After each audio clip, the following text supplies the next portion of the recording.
Hey guys, I'm super excited. We've got an international speaker, author, consultant, realtor, and an expert in a lot of areas that I think we all could use some help on. So I've got, I'm gonna mispronounce his name. I'm gonna try Yaniv Zaid, and he is coming to us. It's 11 p.m. in Israel right now. So I'm thank you for coming out. Thank you very much, Jim. I'm very happy to be here. I'm a huge fan of your podcast. I heard many chapters, and it's an honor. I'm honored to be here. Well, thank you so much. And let's give the listeners a little bit of a background on you because you've got quite the incredible, rich history. Yes, thank you. I'm 36 years old. I live in Israel. I am married for the second time. I have two kids, and I'm an international expert of sales, marketing, persuasion, and public speaking. I wrote 11 books, 6 in Hebrew and 5 in English. They were translated to many languages, and they sold more than 400,000 copies worldwide, including United States, China, Russia, Vietnam, India, the Philippines, and more countries. Wow. And I do business consulting, how to improve your marketing abilities, sales abilities, public speaking abilities. I also have marketing, writing conferences and workshops. And also I'm an economist. I have PhD in law, and I'm a lawyer and a realtor and mediator and several more degrees. Wow, incredible. So today let's get into really helping agents in the United States and abroad who are listening to this and dive into some things that I know you're an expert in. Let's talk about building a community. I think that's one of your conversations Yes. that you're a specialist in. Well, how do you go about that? What's your approach for building community? My approach is that everyone can build a community, and there is enough people and enough deals for everyone, And the first thing you need to do is to become an expert, to build your professional authority among your environment. Now, I have a very wide range when I talk about experts. I will give an example. If you go to a restaurant, a restaurant in an area you don't know, and you have very little time, and the waitress comes to you and you ask her immediately, what do you recommend, right? Yeah. Why do I ask why do you recommend? Because I don't know her. I know she's a stranger. I ask her a very big decision. Please make for me a decision. What do I put inside my body? And I know she represents the interest of the restaurant, not my interest. Why do I ask her? Because here at the restaurant, she's an expert. She's an expert. She knows the area. She knows the dishes. She knows the menu. She knows what people ask usually. Yeah. So immediately I take a decision to ask her. So people, their default is to ask the experts. So if I would like to build a community, I need to become an expert in a certain neighborhood, a certain city, that I am now a real estate expert in this environment. So you can be smarter than me, older than me, younger than me, but in this area, this is my expertise. I know who is buying, who is selling, what is the right price, and this is how I'm an expert. Now, how can I build a community? By creating first of all, by creating a good content about the area, about the real estate, because people, they always like to know things about subjects they're not familiar with. So I can be an IT engineer, for example, very good at what I do, but if I would like to buy a property, I don't know which amount to charge, where to buy, whether to sell now or later or something like that. And I always look for experts. So if I will bring a good content, and you will read my content and see my content, and you think that I'm an expert, then I will be your go-to guy. I will be the one that you will ask me questions before you become a client. There is a mechanism of know, like, trust, and then buy. Know, first of all, you need to know about me, that I exist, okay? Because there are lots of realtors in every town in the United States and everywhere. Second of all, you need to like me, to have a personal chemistry, even if you don't know me, because you saw my movies, you read my content, you had some feelings for me. And then you need to trust me. That means that we talk about social proof more, but you need to know that I'm an expert and I know what I'm talking about. And then only after you know me, like me, and trust me, then you'll become a paying customer. I love it. So the idea of becoming an expert is what's going to appeal to the audience to want to engage with you. Now, in terms of becoming that expert, and whether it's a niche or a geographic area, are you recommending that you're putting content out on social media? You're putting out content out through the media? What is your take on that? Both, as many platforms as you can, you know, both social media, Facebook, Instagram, TikTok, YouTube, LinkedIn, everywhere. I believe in writing one content or filming one video and then spreading the word, you know, in all the on all the platforms at the same time. And also the media, and also corporations with more realtors or lawyers or some other service providers in this area. And also use members of the, you know, family and friends and people who know you. There are lots of people that say that if people know you, they probably won't buy from you because they know your history. Maybe they don't think you are you know, that expert. But you can start by people who know you from all your background, all your, you know, circles of life, and you can check with them and say to them, first of all, what do you do? What is your expertise? And then they will come to you. This is how you begin. I love it. So let's talk about your social proof when you talk about, you know, becoming an expert and then kind of backing it up with social proof so that people maybe buy into you a little bit more. What's your take on social proof? First of all, social proof is very important. You know, it works on the subconscious level. Now I'm taking it to the conscious level, but it operates on the subconscious level, and we use social proof all the time. You know, if I come to an area of restaurants and I see two restaurants, one next to another, and one is full and one is empty, and they are both open. You know, the empty one, the owner stands in front of the restaurant and says, "Okay, come inside and eat something," and the full one is full inside, and there is a long line from the entrance down the block. And I'm starving. So what do? In a matter of seconds, I decide to go to the full one. Okay, and I stand in line, and then I go to a selector, which always makes me laugh because I'm a paying customer. I need to beg someone to let me in, and then I will go inside, and I still wait a lot of time at the restaurant. Okay, why do I do it? Because here comes social proof. Because I say to myself, if many people are standing here, something is good. And if nobody's here, something is bad. So it's in a matter of seconds. So this is social proof, because if I believe you are an expert, or I believe many people think you are an expert, then I also think you're an expert. And it's not enough that you will say to me that you're an expert, because I never heard a vendor or a supplier comes to a client and saying to him, well, I'm mediocre, you know, I'm not that good, but please gamble on me. Okay, please give me a chance. It doesn't work. So especially in real estate, because very expensive deals, they put all of my money. Maybe it's the, you know, the biggest or most important deal I will ever make in my life. Okay, so I need to know that you know what you're talking about. So for me, social proof means that if you are a realtor, you need to talk to me about your experience, about your resume. How many deals have you made so far? If you have a celebrity clients, you know, if you have a big amount of clients, if you have certificates, you know, formal certificates, if you have education, specific education that can help me think you are smart, you know, and you know what you are thinking about. If you were in conferences, if you provide lectures, if you were on TV, if you have lots of users on social media, all of those data, you don't need to have everything, but you need to have enough objective evidence that you are good, like you say you are, and then I can believe you. Not because you say so, but because you showed me evidence, objective evidence. I'm doing like this objective because I choose what to show you. For example, testimonials. Let's say I have 100 clients. 10 clients love me very much. You know, meeting me was their game changer in life, and they had the best real estate deal ever.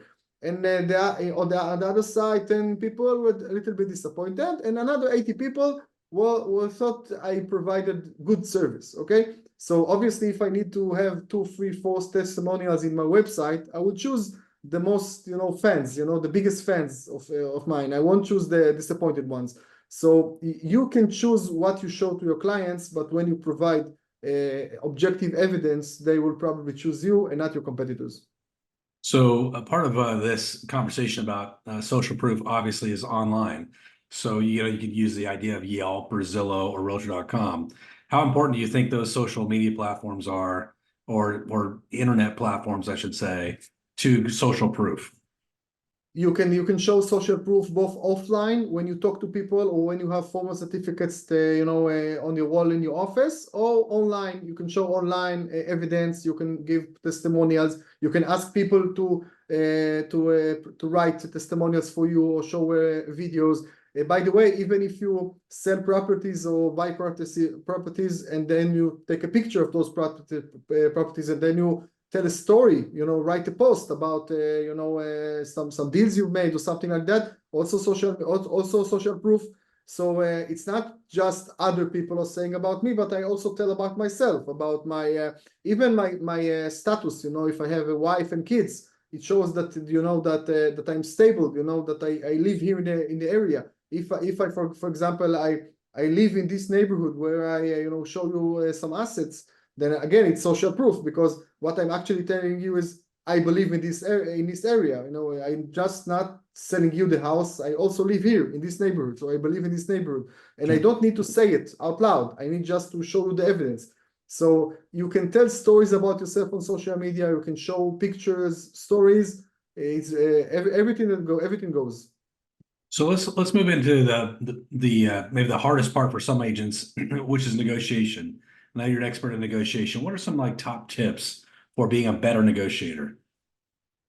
You need to understand the needs of the client. Many realtors, they just start talking about the assets. The assets. There is a church here, and you have a school there, and you have the main road here, and there's 4 walls, and the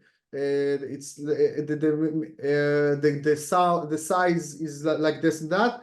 But actually, you need to understand the client's needs before you sell them the asset, because sell the problem before you sell the solution. If you take, for example, flowers, for example, a regular bouquet of flowers, I can sell it for, let's say, $50. But if I call it a bridal bouquet, meaning flowers for the wedding, then I can charge $250. Now, it's the same flowers, right? So what is the difference? The need. Because if I buy flowers for the wedding, a bridal bouquet, I'm not actually buying flowers. I'm buying the winning picture, the winning image of 10 years from now. I will sit with the photos album with my, the bride and groom with the kids, and they will say, oh, look how beautiful mommy was.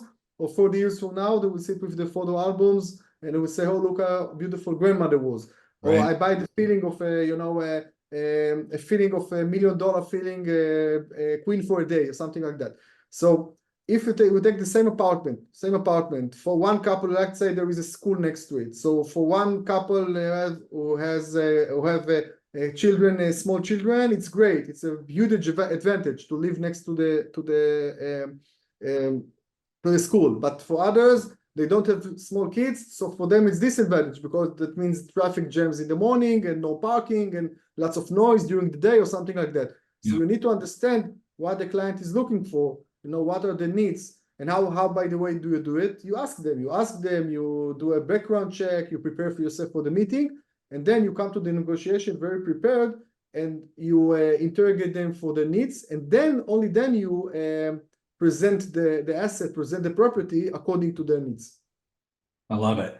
So when we're talking about presentation, because obviously you're an expert presenter, you've run some awards for your public speaking abilities. What makes a great presenter? Because part of what agents do is they're presenting to buyers, they're presenting to sellers, they're selling their services, and that's all part of presentation. How do you set yourself apart as a great presenter? You need to love your clients and love your audience. First of all, this is the first tip. If you love the audience, you will get love back. If you love your clients, you will get love back. Sometimes it's exhausting. You show the same asset, the same property again and again and again. You have the same elevator pitch of the asset again and again and again. And you need to be alert. You need to be nice and kind in the 5th meeting, 6th meeting in the same day. So you need to love your clients, and you need to love what you do. I think realtors, it's actually for any kind of occupation, but if you're a realtor and you need to be good for long term, you need to love it. You need to love sell houses or properties. You need to love talking about it, to love people, because we're talking about long-term relationship with people. Actually, the clients would like to feel that it's not one time that they meet you, that they will need, you are their go-to guy or go-to girl. They will always contact you when they would like property, or if they will do a good deal with you, they will refer to you, their friends and family. So we're talking about long-term relationships. So you need to love your friends, and then you need to be very enthusiastic about what you do. Talking with energy. Again, people they love energy, they love positive energy, use positive words, you know, be kind, be nice. Like we are clients, we need to people to be nice to us, then you need to be nice to people. And we're talking about relationship. Relationship is everything. You know, you show them the apartment, host them in the apartment, offer them something to drink, you know, learn about them a little bit, take the data they tell you, gather the information, document the information, and use the information. You know, next conversation with them, talk about the information they told you last time. People love it. Use their names, use their private information that they discreetly told you, stuff like that. It's all about relationship. You know, people think that sales and marketing and negotiation, it's very hard, and whether you're born with it or not. No, I'm saying no, it's the little things that create big results. So, you know, there was a research that they ask companies, how do you choose a supplier or vendor? And they gave many companies 5 options. Let's say I would like a digital Facebook guy. So they gave me 5 options, 5 websites where I put my contact info. And after a month, they checked what, you know, I wanted a digital Facebook guy. So I started working with one. So they asked the companies, why did you choose specifically this supplier or vendor? So obviously you would think that the answers will be like, I got 5 price quotes. I checked with, you know, I checked with previous customers, stuff like that. But no, the answers were very, very simply. The second most common answer was, is the first one who got back to me, or they were the first one who got back to me. That's it. Because I wanted to start working with someone. I had the details in 5 websites. The first one who got back to me, I started working with him. And the most common answer was, he was the only one who got back to me. Okay? So, because we all, you know, sometimes drop leads, you know, and we miss calls and stuff like that. So it's not about, you know, the details and data and everything. At the end of the day, the behavior will create your results. You know, the small actions that create big results. Love your clients, remember the data, prepare for the meeting, be nice, be kind, ask for what they actually need, and then present the property as an answer to the needs or as a solution to the problems. What is your feeling on creating new leads? So lead generation, because this is the big challenge for agents, and finding leads. That's one thing that we've been in a down market cycle for last year, starting to come back now. But what's your recommendations on finding new leads? Yes, first of all, if you have already clients, you can have referrals. You can ask for referrals, not just wait for the clients to give you sometimes in the future. No, ask them. You finished a good deal, then say to a client, I enjoy working with you. I would like to have 3 names. You know, I always use a number, 3 names, for example, of people that you know that will be good clients, that would like them to get good service like you did, like you got from me. Now, if you ask everyone for 3 referrals, then you will get some of them won't give you anything. Some of them will give you 1 name, and some of them will say, okay, write down, tack, tack, tack, tack, tack.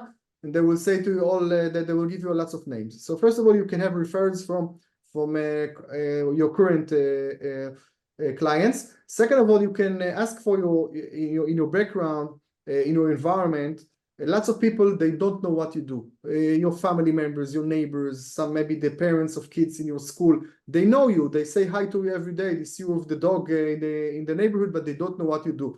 And some of them will need a realtor, or will need an agent, and they won't approach you, they approach someone else. Now, it's more comfortable for them to approach you because they know you, because you live next door or something like that. So you need everyone to know what you do. So talk to people, network, you know, explain, have your elevator pitch. The most important thing people need to know about you is, who can I refer to you? Because if I know how to refer to you, then I also know what you do, or which environment do you operate, and if it's suitable for me. So maybe not now, but a few months from now, I will approach you. So people always go to buy leads, you know, to do a online campaign and stuff. And I say, before you buy leads, because if you buy leads, they're also expensive, and they're cold leads because they don't know you yet. They didn't have the mechanism of know, like, trust, like I mentioned. But if you go to your environment, You already have the know, like, trust. They already know you as a good person, as a trust, as someone you can trust. And then if they know you're a realtor and they know exactly what you do, and they will have the social proof, okay, then they will approach you. So you can create new leads like this as well. So going forward, when you have some people that have been raving fans, they're super fans, they love you. What do you think is the recommendation for a realtor just to stay in contact with them over a long period of time? Because you want to develop that referral business.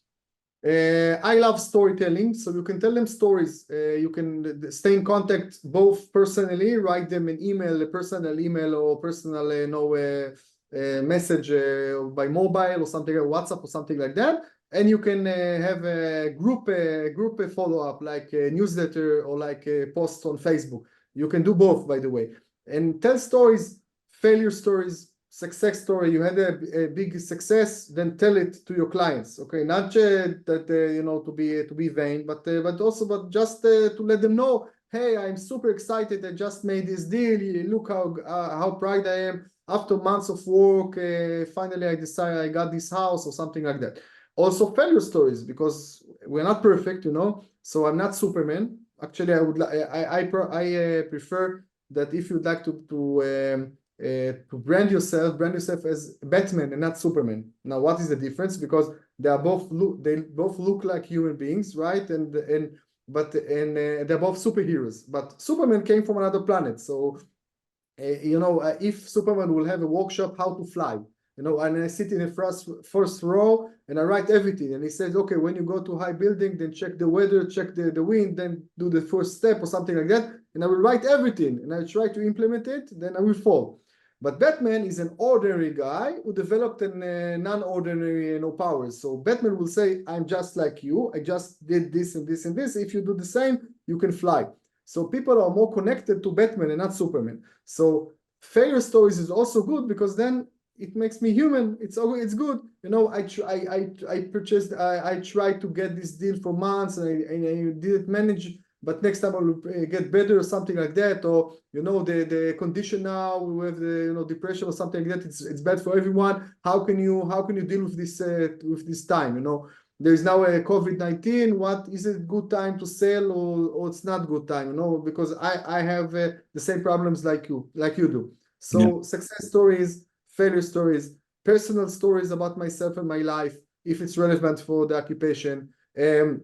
Client stories, client came to me with a problem, I helped him solve it. This is how I did it. Okay, so you can learn from it as well if you have the same problem. Practical tips from my experience, all kind of stories. And then people, read it again and again and again. So it's not relevant now. Maybe in a month it's not relevant, but in 2 months from now, it becomes super relevant, and then I approach you. But I always stay in your environment. I talked about in term from sport, go-to guy, meaning that I will be the guy who will ask if there is a problem. If anything concerns real estate, you will approach me. Yeah. Now, let me ask you this, because you're an economist as well. What is your thoughts on the U.S. economy? Depends. I'm optimistic. I believe economy, you have ups and downs. Yeah. And I always think that the market will go up. I come from Israel, by the way. We are an island economy, and the real estate always goes up, even though we have wars and stuff like that.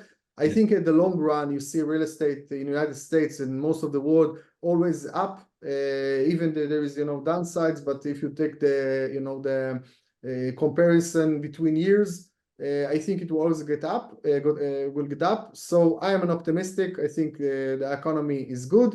At the end of the day, everyone would like to be America. America. If you live in America, you see all the problems in America. But if they're outside America, everyone would like to have the values of United States. And would like to live in the United States and they have a passport or nationality of the United States. So I believe very much in the United States and its economy.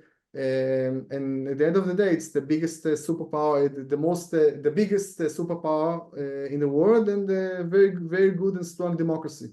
So it's good for business. So moving forward, what we're facing right now is a little bit higher interest rates than we've seen in the past. And so with the higher interest rates, with buyers that may be on the fence or sellers that are locked in because they had lower interest rates, How do we move people off the fence? What's your thoughts processes on that? Okay, so first of all, like create a shortage. If people, you do a business deal, you do a marketing meeting or marketing conversation, and you do everything good. At the end of the day, the client tells you the most annoying answer. I need to think about it. Okay, which is the cousin of after the holidays, or the niece of keep in touch but not too much, or stuff like that. So it's very annoying. So what actually the basic assumption of the client, or the underlying assumption, is I will think about it few months, and if I come back in a few months, the conditions will be the same, right? What you told me now is what you will tell me 3 months from now. And now we need to have doubt, to create doubt in this basic assumption of the client. So if you create a shortage, for example, well, the prices now are good. I don't know what the prices will be 3 months from now. Maybe it will get higher. Okay. Or the government is now preparing a law about this area that maybe the conditions I told you now won't be relevant for 3 months from now. Or I have other people looking for this asset, so I can't promise you that it will remain for you in a few weeks from now. So when I say, if a client says, I need to think about it, meaning he's on the fence, not making the decision, he actually makes the decision not to make a decision. It's also a decision. So if I say, no problem, just take into account that. Take into account that there are more buyers waiting for this asset. Take into account that the price can be higher, or stuff like that. I create a shortage. Most people, they take the decision only the last minute. If, for example, you're a student and you have a test 2 weeks from now, and you think that it will take you 2 days to learn for the test, you won't start learning now, right? You will start learning, I guess, 2 days before, maybe 1 day before, and all the night before the exam. So people usually wait for the last minute. So if I tell you I will wait, meaning I think it's no problem for me, I won't pay any price if I will wait. And what you need to do is to explain to me how I am paying the price if I will wait. The conditions maybe won't be the same, and if there is a doubt in my basic assumption, then it's more likely that I will decide now to buy or to sell. I love it. That right there is $1 million idea.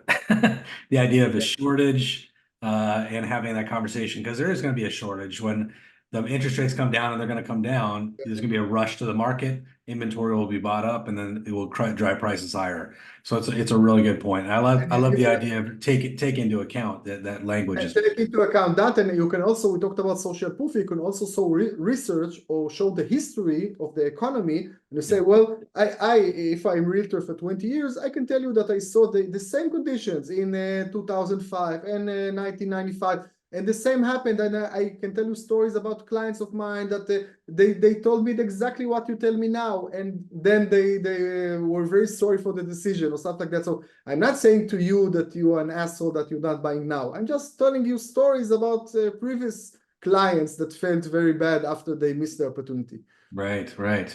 Where can people learn more about you and what you do, and maybe get some of your books or some of your materials? Yes, first of all, my new books, the 21st Century Sales Bible, is now published in the United States and North America, both in bookstores and on Amazon. 21st Century Sales Bible by Yaniv Zaid.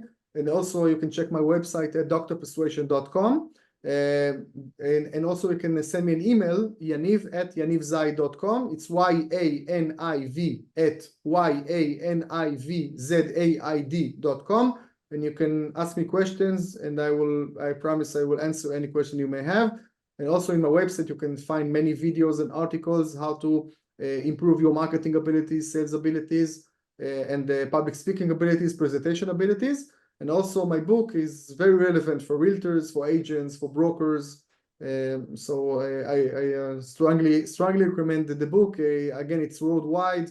It's being sold in many countries. I think my biggest professional accomplishment is that this book is now sold in the United States and in Russia and in China and in India. So 4 superpowers, very different mentalities. They all picked the book, and it's the bestseller in all of them. So you can join me and my community. I also have a mailing list in English. I write every 2 weeks some newsletters about the situation, about many practical tips and stories. So feel free to join.